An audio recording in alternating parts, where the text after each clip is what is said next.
నిఘా TV news కి స్వాగతం. ముందుగా హెడ్లైన్స్.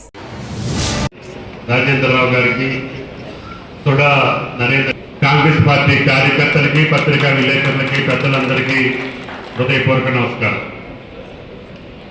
మీకు తెలుసు సోనియా గాంధీ గారి కోరిక తెలంగాణ ప్రజల యొక్క అభీష్టం గ్రహించినటువంటి వ్యక్తిగా ఆ తల్లి ఇచ్చినటువంటి తెలంగాణ పార్టీకి అవకాశం రాలేదు. మన శాసనసభ ఎన్నికల ముందు రాహుల్ గాంధీ గారు, సోనియా గాంధీ గారు, ఖర్గే గారు వచ్చి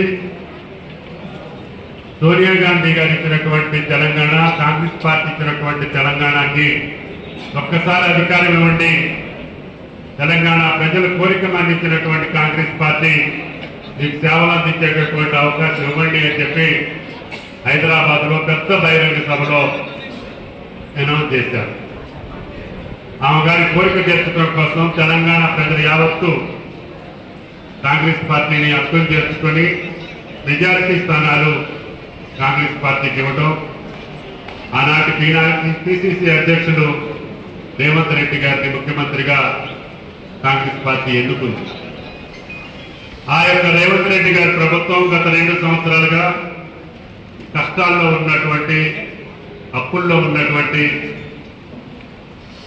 అదేవిధంగా ఆర్థిక వ్యవస్థ చిన్నాభిన్నమైనప్పటికీ పరిపాలనా వ్యవస్థ కుదుట పడకుండా చిన్నాభిన్నమై ఈ రాష్ట్రం అధోగతిలో ఉన్న సందర్భంలో కాంగ్రెస్ పార్టీ దాన్ని సరిదిద్దుకుంటూ దానికి ఉన్నటువంటి ఆర్థిక పరమైన ఇబ్బందుల్ని నెరవేర్చుకుంటూ వారు ఇచ్చినటువంటి సంక్షేమ కార్యక్రమాల్ని ఒక్కొక్కటి తీర్చుకుంటూ ఈ 2 సంవత్సరాలు సంక్షేమ రాజ్యాన్ని, అదేవిధంగా అభివృద్ధికరమైనటువంటి ప్రగతిశీల రాజ్యాన్ని అందివ్వాలని చెప్పి రేవంత్ రెడ్డి గారి కేబినెట్, ప్రభుత్వం, శాసనసభ్యులు, నాయకులందరూ కూడా ఈ రాష్ట్ర ప్రజల యొక్క ఆకాంక్షలు నెరవేర్చడానికి పనిచేస్తున్నారు. అదేవిధంగా అసెంబ్లీ ఎన్నికలే గెలవటమే కాకుండా పార్లమెంట్ ఎన్నికల్లో కూడా సముచితమైన స్థానాలు తీసుకొచ్చాం. అదేవిధంగా బై ఎన్నికలలో అది కంటోన్మెంట్ అయినా, జూబ్లీ హిల్స్ అయినా గెలుచుకుంటూ వస్తున్నాం.